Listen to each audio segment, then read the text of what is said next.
শ্রী চৈতন্যদেব মহাপ্রভু এই জায়গায় পা রেখেছিলেন।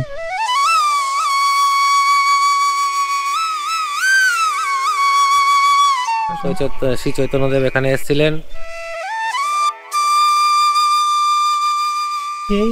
জগন্নাথকে বলেছিল মহাপ্রভু যে আপনি যদি প্রকৃত থেকে থাকেন তাহলে এই নিম গাছে আম হবে, আর এই যে শুকনো ডাঙায় রুই মাছ হবে, আর ওখানে একটা কুয়ো আছে, কুয়োয় দুধ হবে, তাই হয়েছে।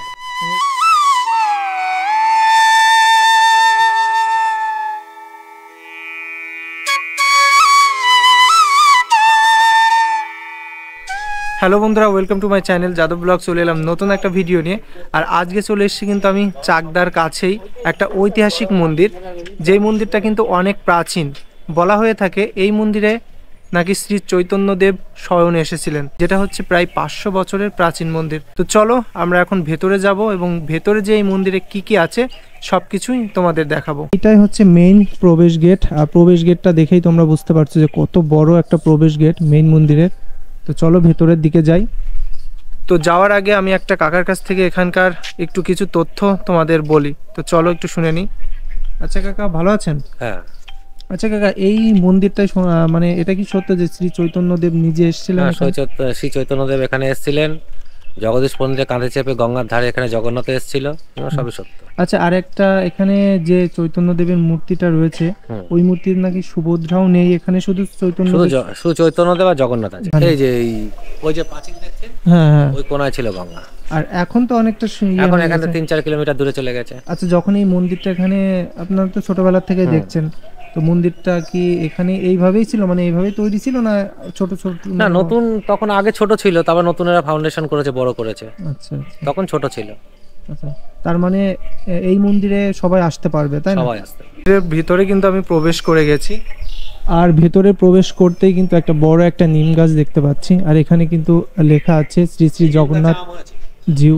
হ্যাঁ, যখন শ্রী চৈতন্যদেব এসেছিল এখানে, তখন এই নিম গাছে আম হয়েছে।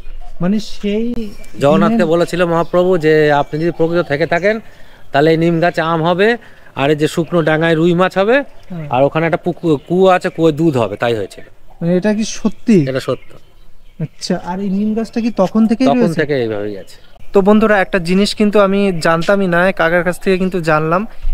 এই যে তোমরা যে নিম গাছটা দেখতে পাচ্ছ, এই নিম গাছটাই নাকি আম হয়েছিল। আমিও কিন্তু মানে বিশ্বাস করছিলাম না, তো কাকা বললেন হ্যাঁ, এই স্টোরিটা কিন্তু একেবারেই সত্য। আর এখানে যেগুলি হয়েছিল, মাছ হয়েছিল, আর ওই পুকুর ওই কুয়োয় দুধ হয়েছে। আর ওইটা কি কুয়া? সেই না, কুয়ো ভেতরে। ও আচ্ছা আচ্ছা। তো চলো বন্ধুরা, এখানে সেই জগন্নাথের স্নান হয়, যখন মেলা হয়, মেলায় স্নান যাত্রা। আর এখন তো ঢুকতে দেবে না, তাই না? ওখানে না, এখন ঢুকতে হবে, গেট খোলা। আচ্ছা, ওখানে স্নান হয়। আর ওই যে কোনটা দেখছেন, ওখানে একটা মন্দির ছিল ভগ্ন, ওখানে জগন্নাথ এসেছিল, ওইখানে ছিল হচ্ছে আপনার গঙ্গার ঘাট। আর ওখান থেকে এখানে মন্দিরটা রাজা কৃষ্ণচন্দ্র রায় এখানে নিয়ে আসে। রাজা কৃষ্ণচন্দ্র রায়। আচ্ছা, তো বন্ধুরা অনেক তথ্য কিন্তু জানতে পারলাম কাকার কাছ থেকে। তো চলো যে মন্দিরটা একটু পরে ঢুকবো। প্রথমে তোমাদের দেখিয়ে আসি যে শ্রী চৈতন্যদেব যেখানে এসে স্নান করেছিলেন, বা মন্দিরটা যেখানে প্রথমে করেছিলেন, সেই জায়গাটায় যাব। আর পরবর্তী সময়ে যে রাজা কৃষ্ণচন্দ্র রায় মন্দিরটা এই দিকে ট্রান্সফার করে, সেটাও তোমাদের দেখাবো। মেইন মন্দির দিয়ে কিন্তু আমি প্রবেশ করতে পারলাম না, কেননা ওইদিকে কিন্তু তালা মারা রয়েছে। আর আমি এখন যাচ্ছি আর এক সাইড দিয়ে। এই যে বড় বড় প্রাচীরগুলো তোমরা দেখতে পাচ্ছ, এই দিক দিয়ে যাব। ওইটা হচ্ছে মেইন গেট। গেটের সোজা চলে আসলে যে বড় বড় প্রাচীর তোমরা দেখতে পারবে, প্রাচীরের পাশেই কিন্তু একটা ফাঁকা বা গলি আছে। ওই গলি দিয়েই কিন্তু যেতে হয় যেখানে শ্রী চৈতন্যদেব স্নান করেছিলেন। তো চলো আমরা সেখানেই যাচ্ছি। তো এখন চলে এসেছি সেই জায়গাটাতে। আমি কিন্তু ওই জায়গায় ছিলাম। তো এই যে এই জায়গায়, এইটা সেই জায়গা, প্রায় 500 বছর আগের কথা। আর আমাদের এই সনাতনী হিন্দু ধর্মের একটা কিন্তু অন্যতম জায়গা, যে শ্রী চৈতন্যদেব মহাপ্রভু এই জায়গায় পা রেখেছিলেন। তো এইটা কিন্তু এখানে মেইন মন্দির ছিল। শ্রী চৈতন্যদেব যখন প্রথম এসেছিলেন, এই চাকদাই কিন্তু এসেছিলেন যে দেখতে আর কি। তো যাই হোক, কোনো একটা ইতিহাস আছে, সেটা আমি কিন্তু অন্যভাবে বলবো তোমাদের। বহু বছর আগে ভগবান শ্রী চৈতন্যদেব জগদীশ পণ্ডিতকে জগন্নাথপুরীতে গিয়ে পবিত্র নামের মহিমা প্রচার করার নির্দেশ দিয়েছিলেন। পুরী থেকে ফেরার সময় জগদীশ পণ্ডিত ভগবান জগন্নাথের কাছ থেকে তাকে মায়াপুরে তার বাড়িতে স্থাপন করার নির্দেশ পান। জগদীশ পণ্ডিত জগন্নাথের ভারী দেবতাকে লাঠিতে বেঁধে পুরী থেকে বাংলায় নিয়ে আসেন। ভগবান জগন্নাথ দয়া করে পালকের মতো হালকা হয়েছিলেন, যাতে জগদীশ পণ্ডিতের পক্ষে তা বহন করা সহজ হয়। কিন্তু জগদীশ পণ্ডিত গঙ্গার তীরে যাত্রা গ্রামে এসে পবিত্র নদীতে স্নান করতে চাইলেন। জগন্নাথ দেবকে নামিয়ে তিনি স্নান করতে গেলেন। তখন জগদীশ পণ্ডিত গঙ্গা থেকে ফিরে আসেন। তিনি দেখতে পান যে ভগবান জগন্নাথ দেব অত্যন্ত ভারী হয়ে উঠেছেন এবং তাকে আর বহন করা অসম্ভব। সেখানে থাকার ভগবানের ইচ্ছা বুঝতে পেরে শ্রী জগদীশ পণ্ডিত প্রয়োজনীয় আচার অনুষ্ঠান সম্পাদন করেন এবং সেখানেই ভগবান জগন্নাথ দেবকে স্থাপন করেন। এরপর থেকেই এখানেই জগন্নাথ দেবের পুজো করা হয়। আর এই যে সামনে তোমরা জায়গাটা দেখতে পাচ্ছ, এই জায়গাটা কিন্তু সেই সময় গঙ্গা ছিল। এখন তো সব বন জঙ্গলে ঘিরে মানে ভরে গেছে, বাড়িঘরদর হয়ে গেছে। তবে আজ থেকে 500 বছর আগে কিন্তু এটা পুরো গঙ্গা যে জলরাশি, সেই জলরাশিতে কিন্তু ভরা ছিল আর কি। তো চলো বন্ধুরা, এই জায়গাটা তোমাদের দেখালাম, এখানে কি হয়েছিল সেটাও পুঙ্খানুপুঙ্খানুভাবে তোমাদের জানালাম। তো এইবার যেখানে মেইন মন্দির, যেটা কৃষ্ণচন্দ্র মহারাজ নদিয়ার রাজা তিনি করেছিলেন, সেখানে আমরা যাচ্ছি। চারপাশে কিন্তু এমন গেট দিয়ে কিন্তু ঘেরা আছে, আর এটা কিন্তু সোজা যাওয়া যায়, তবে এখানে এখন তালা মারা রয়েছে। আমি কিন্তু ওই পাশ দিয়ে ঘুরেই যাব।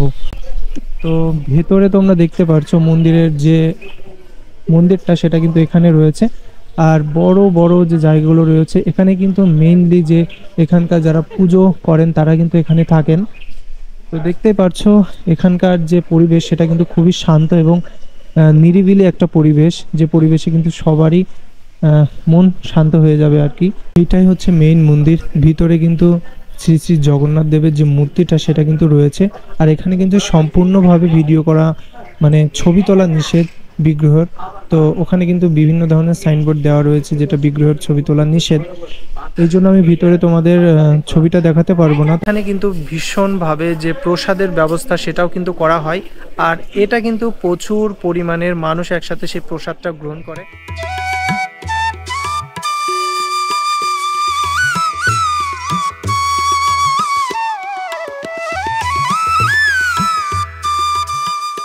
আচ্ছা, এই নিম গাছ থেকেও নাকি আম হয়েছিল শোনা যায়। নিম গাছ না, বকুল গাছে আম হয়েছিল। আচ্ছা, বকুল গাছে। বকুল গাছে। আচ্ছা, বকুল গাছ তো পুরানো মারা গেছে, তার পাশে নতুন লাগানো আছে। আচ্ছা প্রভু, এখানে তো আগেই বললাম যে স্বয়ং শ্রী চৈতন্যদেব এখানে এসেছিলেন। এটা কত বছর নাগাদ এসেছিলেন? প্রায় 500। এটা ঘটনা হচ্ছে শুধু মহাপ্রভু না, এদিকে পূর্বের লীলা আছে, অনেক মহিমা আছে স্থানের। সেটা হচ্ছে সম্রাসুর রাজা ছিল এই স্থানে, তার রাজধানীর নাম ছিল রত্নবর্মা। তো একদিন নারদ গোস্বামী এসে তাকে বললেন, তোমার যার হাতে মৃত্যু হবে তার জন্ম হয়ে গেছে। সম্রাসুর জিজ্ঞেস করলো, কার হাতে মৃত্যু হবে আমার? তখন উনি বললেন, কৃষ্ণের ছেলে প্রদ্যুম্নের হাতে আপনার মৃত্যু হবে। ভাগীরথী মহারাজ যখন গঙ্গাকে নিয়ে আসছিলেন, তখন ওনার রথের চাকা মাটিতে ধসে গেছিল। সে নাম পড়লো রথ চক্রদাহ। চক্রদাহ থেকে চাকদা নাম পড়লো। এইভাবে চক্রদাহ থেকে বললো চলতি ভাষা, বাঙালি ভাষা আমাদের চাকদা বলে। যে থানাপুরের পুকুরের থানা পাশে যে পুকুর আছে, সেটা হচ্ছে প্রদ্যুম্ন পুকুর। ওই পুকুরের প্রদ্যুম্নের হাতে পুকুর ওটা। আর একটা জিনিসও কিন্তু জানতে পারলাম, বাইরে যে নিম গাছটা আছে, ওই নিম গাছের ওখানে কিন্তু একটা বকুল গাছ ছিল।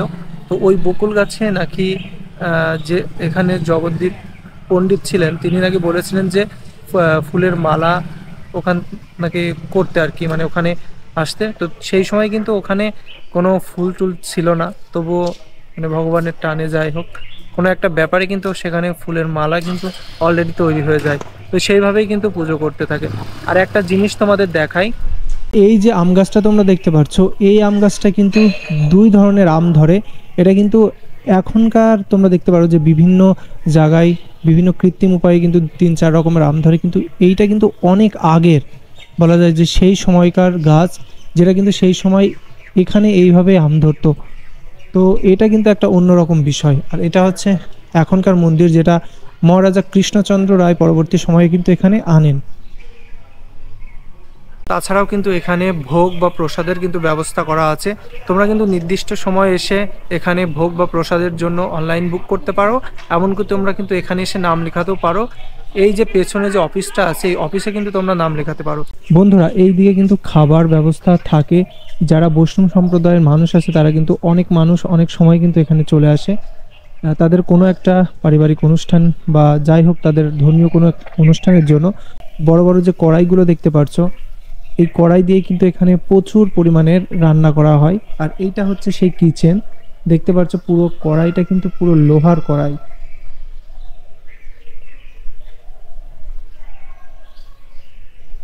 তো দেখো বন্ধুরা, কত বড় কড়াই, এটা কিন্তু সম্পূর্ণ লোহা দিয়ে তৈরি।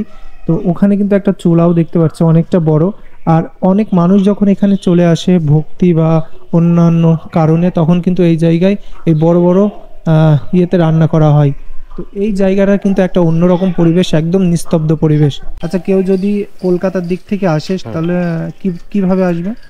কলকাতা থেকে যে কোনো ট্রেন, শান্তিপুর হোক, রানাঘাট হোক, কৃষ্ণনগর হোক, যে কোনো লোকাল ধরে চাকদা নামবে, চাকদা থেকে টোটো ধরে জগন্নাথ মন্দিরে আসবে। আচ্ছা, মানে একা একা আসতে গেলে 30 টাকা বা 2 জনের ভাড়া দিতে হবে। আর যদি শেয়ারে আসে তাহলে 15 টাকা। তাহলে 15 টাকা। তো বন্ধুরা, কেমন লাগলো ভিডিওটা অবশ্যই জানিও। ভালো লাগলে লাইক, কমেন্ট, আর নতুন হয়ে থাকলে অবশ্যই আমার চ্যানেলটিকে সাবস্ক্রাইব করো। দেখা হচ্ছে অন্য কোনো ভিডিও নিয়ে অন্য কোথাও। সেই পর্যন্ত ভালো থাকবে, সুস্থ থাকবে।